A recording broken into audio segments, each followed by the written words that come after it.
Hi, and welcome to our webinar that we're presenting to you today. My name is Kim Nash, and I am a forensic nurse here in the state of Colorado.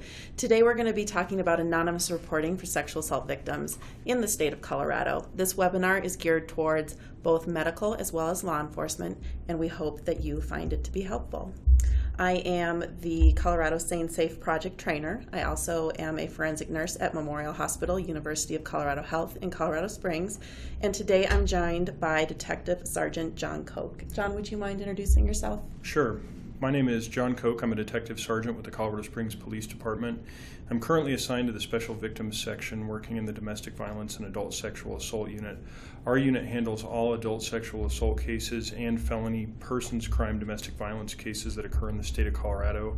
Prior to this assignment, I was also assigned as a detective in the Homicide Unit for several years, and I also worked in the Crimes Against Children Unit as a detective for several years. Thank you.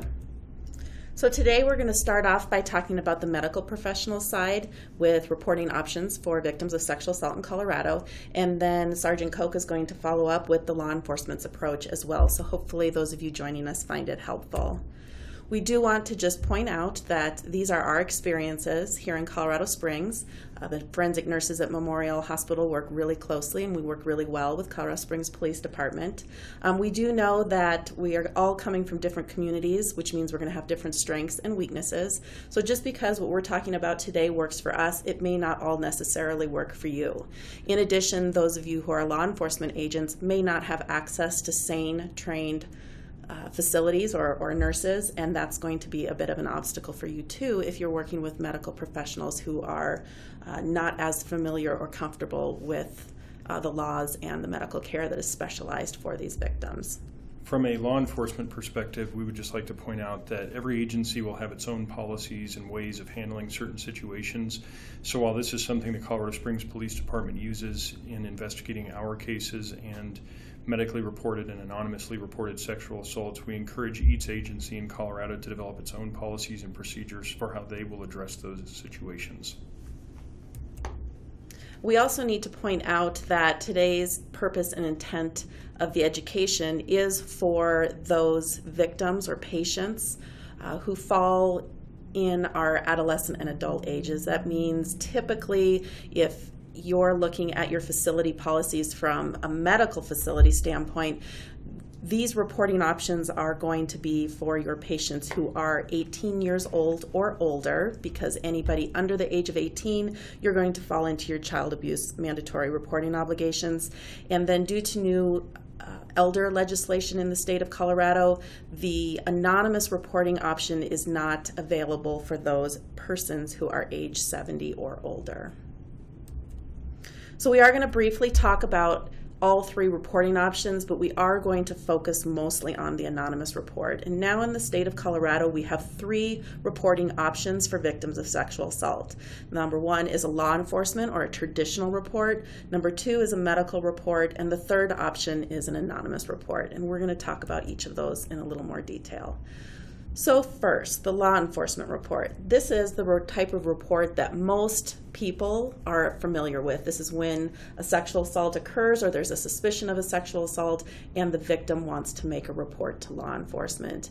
The victim fully intends to participate in an investigation. The victim can opt for a medical forensic exam. They can opt for evidence collection, and they get to decide if that evidence that is collected is either stored or sent to the lab for analysis. The second option is a medical report, and this is when a victim does make a report to law enforcement or the medical professional makes a report to law enforcement. However, the victim is choosing not to participate or cooperate in an investigation. This victim can still opt for a medical forensic exam, have a full exam. They can opt for evidence collection, and they too can opt for that evidence to be either stored or analyzed. In this case, it is not a true anonymous report because law enforcement is provided with some identifying information. This is going to vary depending on the reporting person, the medical professional, as well as what law enforcement agency they are reporting to and what that law enforcement agency requires. Typically, the nurse or the physician is providing law enforcement with a victim's name and a date of birth. When we in Colorado Springs report to CSPD, we provide a name and a date of birth so that we can verify that that victim is indeed above the age of 18. What is really important for victims to understand and important for the medical professional caring for that victim to understand is that if this medical reporting victim wants their evidence to be analyzed, they will at some time have to interact with law enforcement. There is not a way for a crime lab to release the results of that analysis directly to a victim or a patient. It must be released to law enforcement. And so that's a rather important piece for the medical professional to make sure that they are articulating to the patient.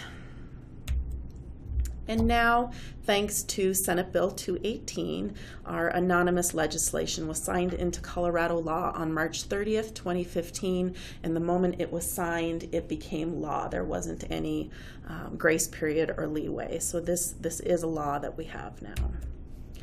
For our anonymous report, this is a report that's made to law enforcement if evidence is to be collected and the victim does not want any identifying information given to law enforcement.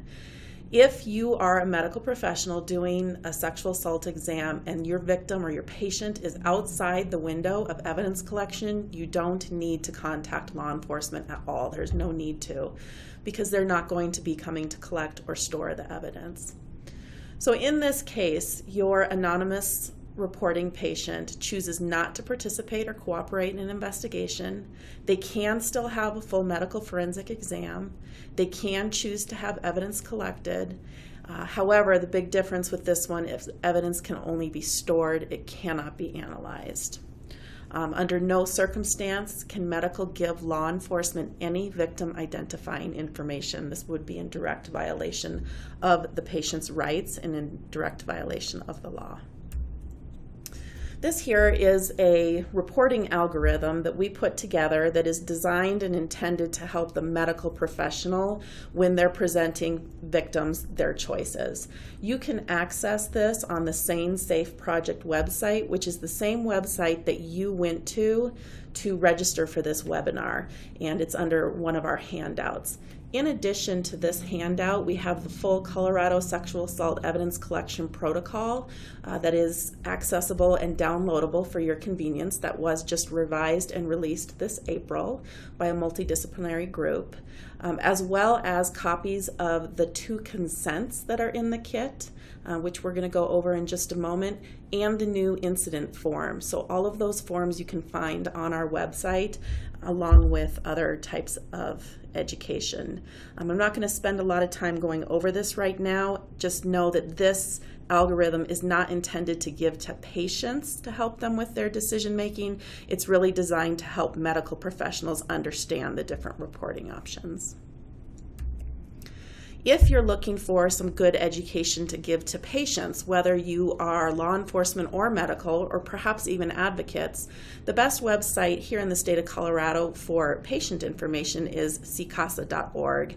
And if you go to their resources tab, they do have a downloadable brochure that you can print and give to patients.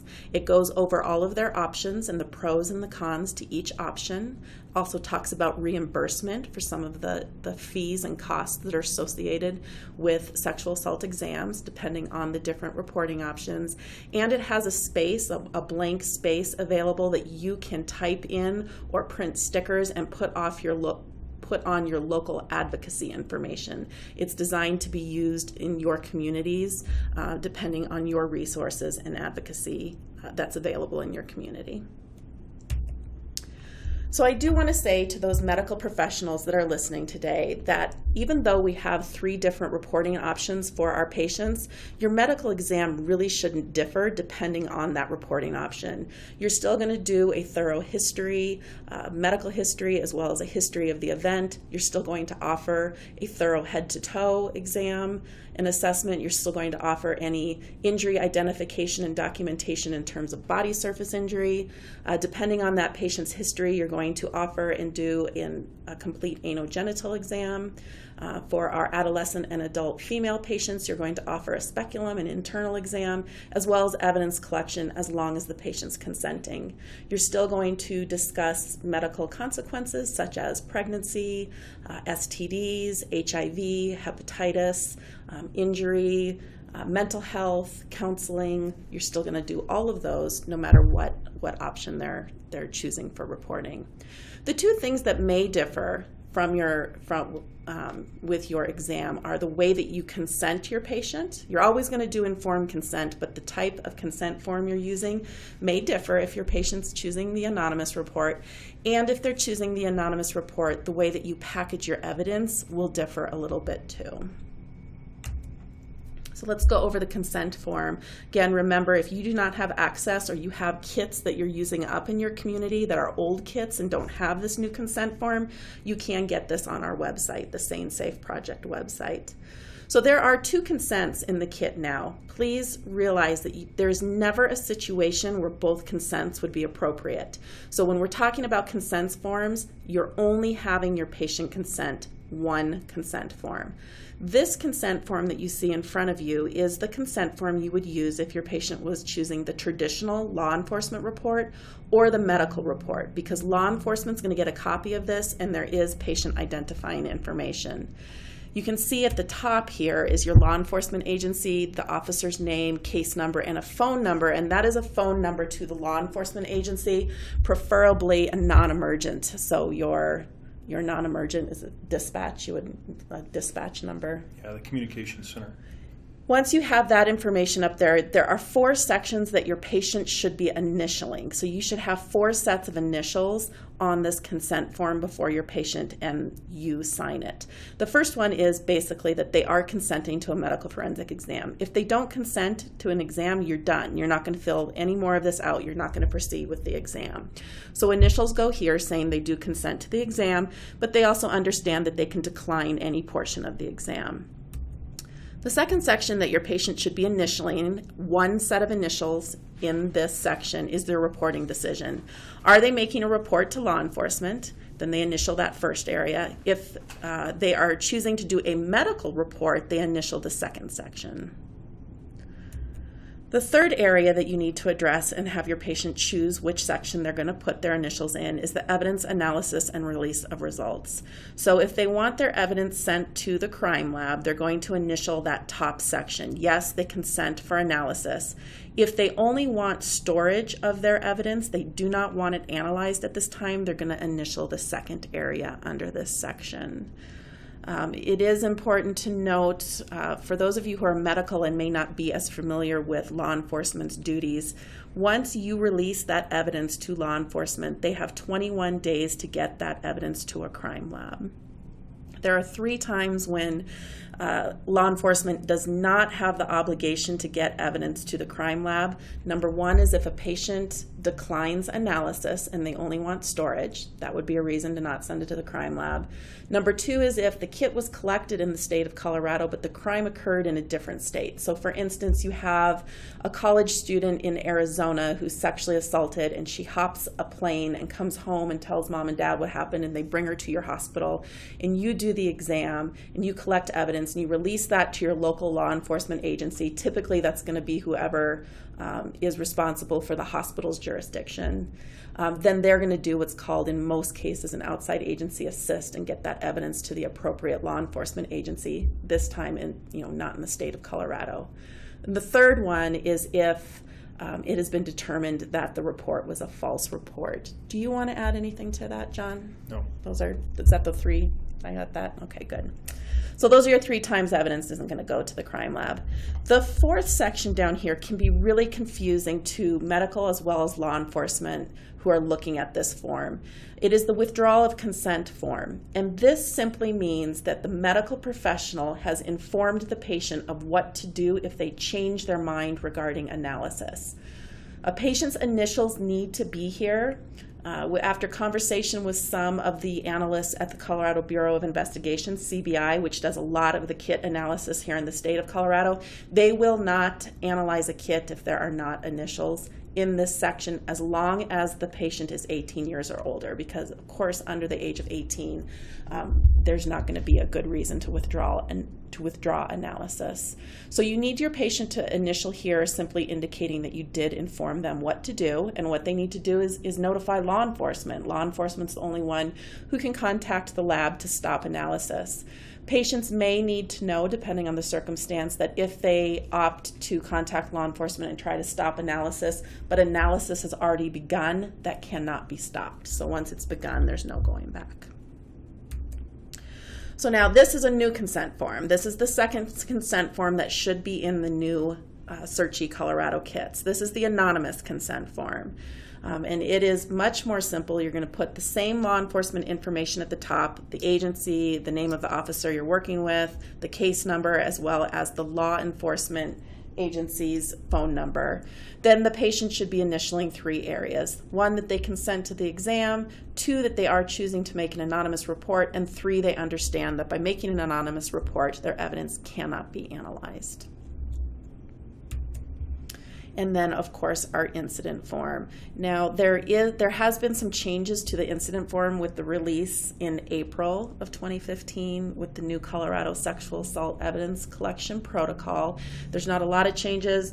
For those of you very familiar, you can look at this form and realize that there is now a section where it asks, is the patient menstruating at the time of the exam? The crime lab would like to know if blood found on swabs is from menstrual blood or if it's a possibility from injury.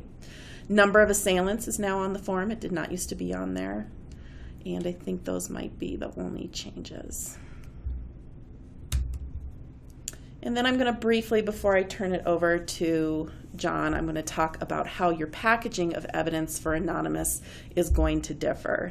Now, the way we have chosen to address anonymous evidence collection at Memorial Hospital in Colorado Springs is the inside, the evidence inside the kit doesn't change. So all of our slides, our envelopes with our swabs, the hair pullings, the trace, all of that is still labeled the same way it would be for any other patient.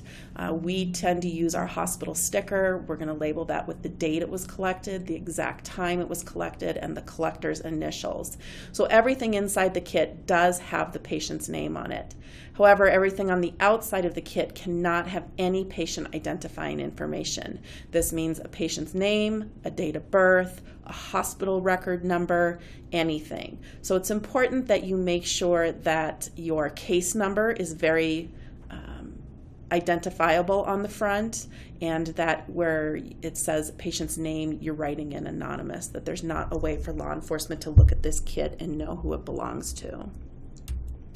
The other thing that's going to differ is where you're putting the copies of the forms that are inside the kit. So you're going to have a consent form for anonymous, and you're going to have your incident form, and both of those can be labeled with the patient's information. And the difference is going to be, I'm sure many of you are used to putting the originals inside the kit and then paper clipping the yellow copies to the outside of the kit so that law enforcement has their copy of everything that's inside. With anonymous, this is going to differ. You cannot keep that yellow copy outside of the kit. So it's best practice to put the original and the yellow copies inside the kit prior to sealing it. This way, if the patient does convert from an anonymous to a report, either a medical report or a traditional full law enforcement report, then law enforcement's going to be opening that kit and they will have the information that they need. The other thing that is really important that I don't have a slide, and I should have included a slide, so apologies. What's really important for medical is that you document that case number somewhere in your medical report, at least one area that is very easy to find. You are also going to want to give discharge instructions to your patient, written discharge instructions that have their name and the case number. But chances are, if a patient is going to convert, chances are they could lose their discharge information. So the only keeper of linking a patient's name to a case number is going to be medical, and you may get a call from a patient or from law enforcement down the road if the patient converts. Now, if you do get a call from medical or from law enforcement and they're saying they need the patient's name, you need to make certain that you have a HIPAA release to protect yourself from liability, to make certain that the patient is giving consent for law enforcement to know their identity. So yellow and originals go inside the kit. Seal your kit up. This picture here is an optional step. This nurse is putting that evidence collection kit inside a paper bag, one that she would use typically for clothing collection, just in an effort to identify that this is an anonymous kit. It's just an optional step to really highlight that this kit is different than the others. Again, not mandatory, just an option for you to think about.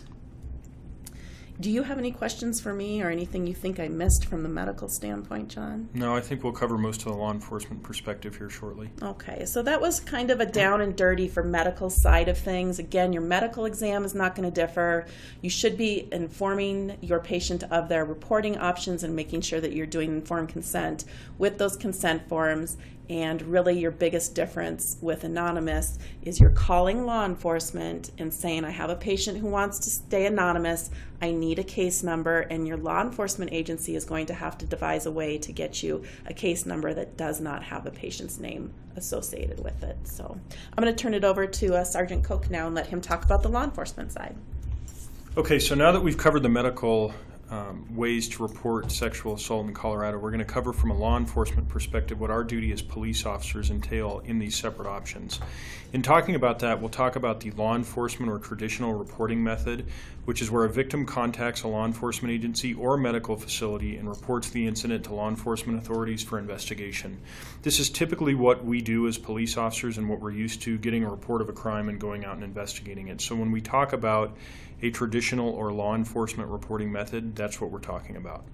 The second is a medical report only method, which, as Kim mentioned, is when a victim responds to a medical facility, reports the assault to medical personnel, elects not to have law enforcement involved in the investigation, has medical personnel collect forensic evidence, and then decides whether that collected evidence will be tested at a law enforcement laboratory. One key thing about this, as we've talked about already, is that in a medical report only sexual assault, the victim's identity, generally a name and date of birth, is provided to law enforcement. The final option, and one that we'll focus on a little bit later today, is the anonymous reporting method. And that's, again, when a victim responds to a medical facility, reports the assault, elects not to have law enforcement involved in the investigation, and has medical personnel collect forensic evidence while not wanting the collected evidence tested at a law enforcement laboratory. Key in this method is that no identifying information is provided to law enforcement, so we have no information about who this victim is. With the Colorado Springs Police Department, we have a standard response and then an enhanced response when we receive a report of sexual assault. The standard response is probably the same anywhere in any community in Colorado. Our communications center receives notification of a reported sexual assault. A patrol officer responds to investigate the call for service. We do have patrol supervisors notified on all sexual assault calls for service received by our agency, so that a patrol supervisor can review the facts of the investigation known to the officer at that time and determine if notification of specialized unit personnel is necessary. The responding patrol supervisor and the officer assess the initial facts, and if specialized unit personnel do not respond, the investigation is routed to the adult sexual assault unit within 3 to 5 business days for follow-up by a detective. Examples of standard response cases can include, but aren't limited to, sexual assaults that occurred more than 24 to 48 hours ago, or sexual assaults with no information that can be enhanced if a detective responded to assist officers immediately. The second response to sexual assaults that are reported to law enforcement in the traditional manner is called an enhanced response. That is where our communications center receives notification of a reported sexual assault. A patrol officer responds to investigate the call for service and again notifies a patrol supervisor of the report in all circumstances. The responding officer and the supervisor assess the initial facts and determine that specialized unit personnel are needed to immediately investigate the incident. At that time, the on-call adult sexual assault unit sergeant, who's available 24/7 via telephone, is notified, and detectives and members of our victims advocate unit are activated and conduct an investigation. This is available to patrol officers and to patrol supervisors 24 hours a day, 7 days a week on sexual assault reports that include but are not limited to sexual assaults that occurred less than 24 hours ago, where we have pertinent suspect information, scene information, or there's some other thing that a detective can do to enhance the investigation and bring it to a resolution. The second is a sexual assault that was committed by a person not known to the victim. These are commonly known as stranger sexual assaults. And then third is a sexual assault where there is a presumptive positive test by forensic medical staff that indicate the assault is a drug-facilitated sexual assault. We also refer to those as DFSAs. When we talk about medical report-only sexual assaults, as Kim mentioned, victims in Colorado do have the option of reporting a sexual assault to a medical facility while electing not to report the incident to law enforcement authorities. What's key with medical report-only sexual assaults is that while a victim does not have to participate in the investigation, law enforcement is not bound by the victim's wish to not report the incident. Law enforcement can still investigate the incident. However, the victim does not have to participate in the investigation. This used to be referred to several years ago as an unreported sexual assault, but it's now known as a medical report only. How these generally work in our community is a victim reports a sexual assault to a medical facility, completes a forensic examination for the recovery of evidence. They elect not to report the incident to law enforcement. They consent or decline to have the forensic medical examination kit or a SANE kit sent to an accredited law enforcement lab for processing, and the victim understands they have the right to withdraw consent by notifying the investigating law enforcement agency prior to the commencement of testing. Victims have several options on medical report-only sexual assaults. They're outlined in Colorado's standardized sexual assault consent and information form. I won't go over this very much in detail because Kim already covered a lot of this.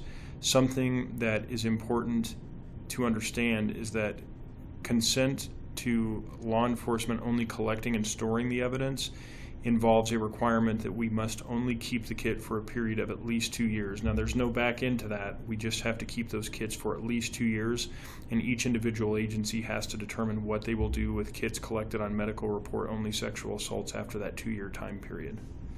Do you choose to keep them longer?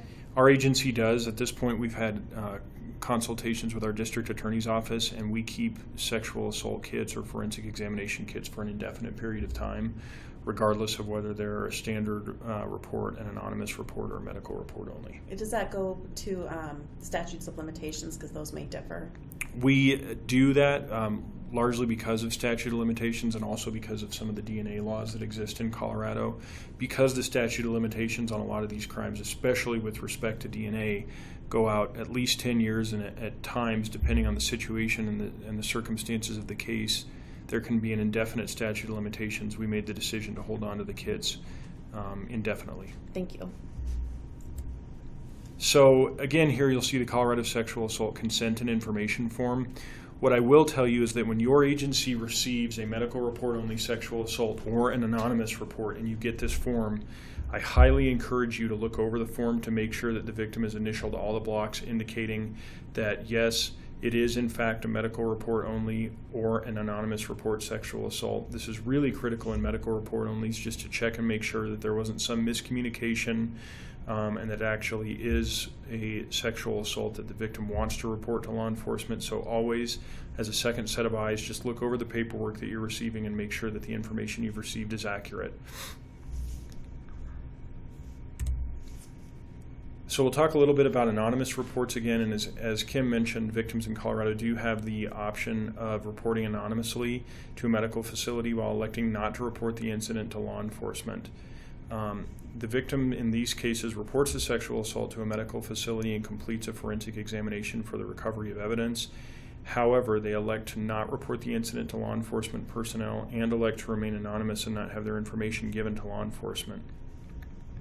What's really important to understand about this, and it goes back to what Kim talked about when she said that medical personnel need to make sure that the case report is included in the actual medical records for that victim, is that we have no information regarding who this person is. We don't know who they are, we don't know their gender, their age, anything about them. So if you do not have a system in place that we'll talk about here shortly with your medical personnel, and a way to ensure that they are recording the case report number in those medical records, if a victim comes back later down the road and wants to reactivate that investigation and that information is not recorded somewhere, there's no way for law enforcement to tell who that individual was, and that can obviously create some issues for the reporting agency. So we'll talk a little bit about law enforcement documentation. Regardless of a victim's method of reporting, law enforcement agencies still have a duty to collect forensic evidence, and if requested by the victim, send it to a laboratory for analysis. In traditional law enforcement reporting, or the law enforcement report method, this involves the victim reporting the incident to law enforcement authorities and an investigation being conducted. The medical reporting only option presents unique challenges to law enforcement, namely that the only information known to the law enforcement agency is the victim's name, birth date, and the date of the assault. Additionally, the law enforcement agency must send the forensic evidence to a laboratory for testing or must maintain custody of the evidence for at least 2 years per the victim's election on that standardized form. Now, it's worth noting here that Colorado state statute does require that a kit be submitted for testing within 21 days of the receipt of the kit by law enforcement. It's really critical that all law enforcement agencies ensure that they are submitting those kits within that 21-day time frame. We'll talk a little bit about documenting medical report only sexual assaults in Colorado Springs and the method we have for that. We're not going over traditional reporting because it's the same in law enforcement agencies where a report and an investigation is completed.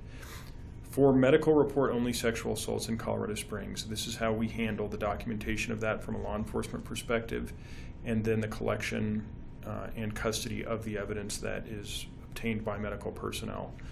When a victim in Colorado Springs responds to a medical facility, which is for our purposes always Memorial Hospital, to have a forensic examination conducted reference a sexual assault and the victim wishes to only medically report, the following occurs. The forensic nurse or the forensic examiner responsible for conducting the examination contacts the CSPD Communication Center via telephone 24 hours a day, 7 days a week, requests a case report number for a medically reported only sexual assault, and gives the address of occurrence as Memorial Central Hospital. What this does is it generates, obviously in our case, a call screen, but a dispatch record of the call for service, and assigns a case report number for that medically reported sexual assault so that evidence can be collected and stored in accordance with agency policy. Once we receive that report and the forensic nurse places the evidence in a locked evidence refrigerator at Memorial Hospital, the next business day, a civilian investigator or a detective respond to the hospital and collect all F&E kits collected over the previous 24 to 48 hours or over the weekend. The civilian investigator or detective then prepares all F&E kits for placement into evidence and, if applicable, for submission to a laboratory for testing. In our case, we either use CBI or the CSPD DNA lab, and it's dependent on the circumstances of the case. Once that's completed, the civilian investigator receives medical report only sexual assault forms with the kit. They review the sexual assault consent and information form and determine if the victim consented to testing. If the victim did consent to forensic testing of their examination kit, the civilian investigator or detective is responsible for submitting that kit to a laboratory, either CBI or CSPD, the day they receive the kit. There will be no waiting regarding submitting those kits to CBI or CSPD for testing. If the victim declined to consent to testing, the civilian investigator or detective packages the kit and places it into evidence. Critical here is that the kit is not submitted to a laboratory for analysis. It only remains in evidence at the Colorado Springs Police Department. After that occurs, the civilian investigator or detective prepare a case report for a medically reported only sexual assault. Once that case report is completed, for law enforcement supervisors, this is really important. A supervisor assigned to the Special Victims Section, and in this case for our agency, it's me that does this, reviews all medical report only sexual assault case reports to ensure that the report actually is a medical report only sexual assault. In doing so, we review the case report, the SANE paperwork that's submitted, and all paperwork submitted by investigating officers, detectives, or personnel to ensure that this is in fact a medically reported sexual assault. And that the kit was either submitted for analysis or retained with no testing appropriately and in concert with the victim's wishes, and that all documentation is thorough and complete.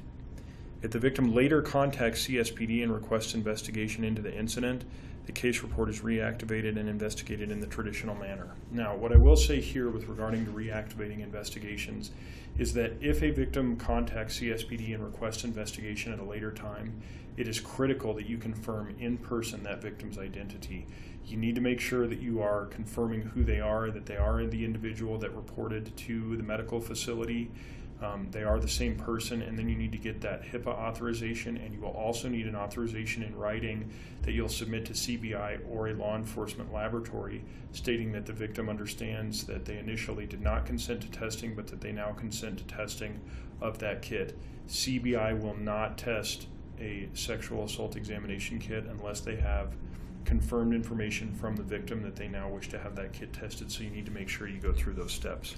And I'm just going to interject here. These are not, these are just loose statistics. They're not hard and fast. The Department of Criminal Justice is the one that reimburses for medical reporting exams and evidence collection. The information that they have, we have no idea how many anonymous patients are going to convert to a traditional or a medical report, but we do have several years worth of data on medical reports converting to full traditional law enforcement reports. Loose numbers are 10 to 16% of those medical reports do convert to traditional reports, and the very interesting thing is the vast majority of those are within a day or two. They're very quick conversions. They don't tend to come in days or weeks later. Is that what you find? Yes. With your conversions? Yes. So we'll talk a little bit about anonymous report sexual assaults and the law enforcement documentation, how we record that for our agency. It's pretty similar to how we record and report medical report only sexual assaults with a couple of differences. In anonymous reports, the initial process is exactly the same. The forensic nurse responsible for conducting the exam contacts the CSPD Communications Center, requests a case report number for an anonymous report sexual assault, and gives the address of occurrence as Memorial Hospital. The forensic nurse provides the victim with the case report number, and what's critical is the victim must retain this information in the event, sorry for the misspelling, that they want the incident investigated at a later time. It's also important again here that medical personnel place that case report number somewhere in the medical records that's easily found, because again, if the victim later wishes to reactivate the investigation and they've lost that case report number, that medical record is the only thing that law enforcement will have that links the two things together, so we know what kit belongs to whom. After that occurs, a civilian investigator or a detective again respond to the hospital. They collect all the kits. They prepare all F&E kits for placement into evidence. All anonymous report sexual assault kits are not submitted for analysis at a laboratory.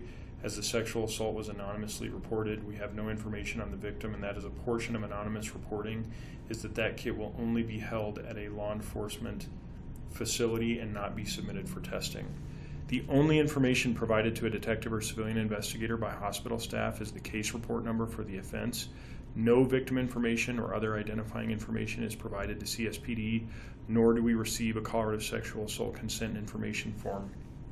Just like Kim mentioned earlier, all of that information is inside of the kit that is received by CSPD from the hospital. We don't open that kit, we don't take any information out of it. It's placed just like we received it into evidence, and we never have any information regarding that victim. The civilian investigator or detective is then responsible for preparing a case report for an anonymous report sexual assault. In these cases, because with our agency you have to list a victim and you have to list a date of birth, our victim is listed only as anonymous, and a date of birth is listed of 1/1 of 1900, or however you choose to list that. After that occurs and the case report is completed, a supervisor assigned to the special victims section again reviews all anonymous report sexual assaults to ensure that the report actually is an anonymous report, looking over all the paperwork, going over the information that we have, and ensuring that yes, in fact, this is an anonymous report. If the victim later contacts CSPD and requests investigation, then we can reactivate that case. Again, just be very, very cautious when you receive that request to reactivate an investigation and to look into it, that you're confirming the victim's identity in person, you're getting the information that CBI will need and that the hospital will need to release that information to you. Because if you don't have that HIPAA release and a release to the Colorado Bureau of Investigation or whatever laboratory you're going to use, then you're going to run into issues along the way.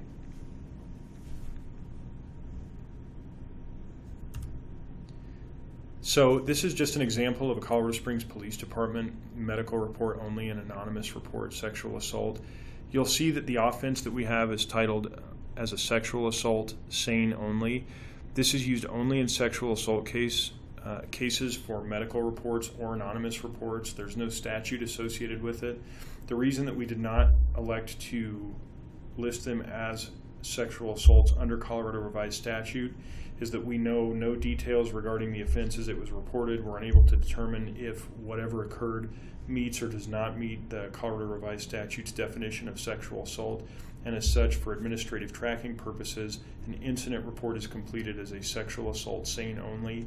If at a later time we need to go back and reactivate the investigation and determine that a sexual assault did occur, then that title can be changed to the criminal offense code listed in Colorado statute. So title and clearance codes are always something that come up with law enforcement agencies. With our agency, when a medical report only sexual assault or an anonymous report sexual assault are received by our agency, again, we title it as a sex assault, sane only. For reporting purposes, our report is coded as an inactive case, and the disposition is one that we have internally that is titled as closed, non-criminal. We call these cases non-criminal because, again, we can't determine what the facts of the investigation are. We have no knowledge of what occurred, and we can't determine if a crime had or did not occur in conjunction with that medically collected kit. Finally, it's again important to reiterate that the options to medically report or anonymously report sexual assaults do not apply to persons under 18 years of age or at-risk elders 70 years of age or older pursuant to Colorado Revised Statutes. Any sexual assaults involving these population segments must be reported to law enforcement in the traditional manner and comply with applicable mandatory reporting laws. All right. So if you have questions, here is our contact information. There's two things that, as John was talking, I thought that I probably should have addressed. One is the use of advocates. So you want to take note of what resources you have to advocates in your community, because they can really be key and instrumental to assisting patients, especially those patients or victims who are having difficulty determining which type of reporting option they want to go with. So reach out to them if you haven't done so already. Patients and victims benefit greatly with the use of advocates. And the other thing I wanted to mention to some of the medical people out there, John was talking about our evidence lockers and fridges. We do have lockers and fridges on site at our hospital, which is rather unique when you look at the SANE programs and the emergency departments across the state of Colorado. It was a solution that we came to when our sexual assault exam numbers really just skyrocketed and the nurses were not able to, what I lovingly refer to as babysitting evidence. They weren't able to babysit evidence because they had other patients to go see. Sometimes law enforcement was really strapped with officers. They were not able to send officers for several hours until they could come get kits. So we came up with a solution that worked with us. We have CSPD lockers and a fridge in our security department, which is a locked unit, and we have a log book where our evidence is logged into the log book and put into a locker that is closed and padlocked, and the forensic nurses do not have access to those padlocks. We don't have a key. Nobody at the hospital has a key. It is CSPD that sends their, you call them civilian investigators or detectives police officers over, and you guys, we come pretty much 5 days a week. Sometimes on the weekends if our lockers get full, and we have 6 lockers in a fridge now. Right. So we're pretty busy, and it was just our solution. You may want to think about solutions in your community. We're a busy program, but it may be that you're a really rural program and you only have 2 officers on at a time, and that's why they can't come and get the evidence if they're on any sort of other call. Just get creative. We've never had a problem with chain of custody. We have a log that helps us follow through with anything that we may need to speak about on the stand, and it's not ever, knock on wood, been a problem for us. Any other final thoughts? No. Well, I would just like to give a sincere thanks to Sergeant Koch for donating his time to this webinar. We hope that you were able to glean some useful information from it, and please feel free to reach out if you have any further questions or concerns. And good luck, and thank you for what you do for your communities.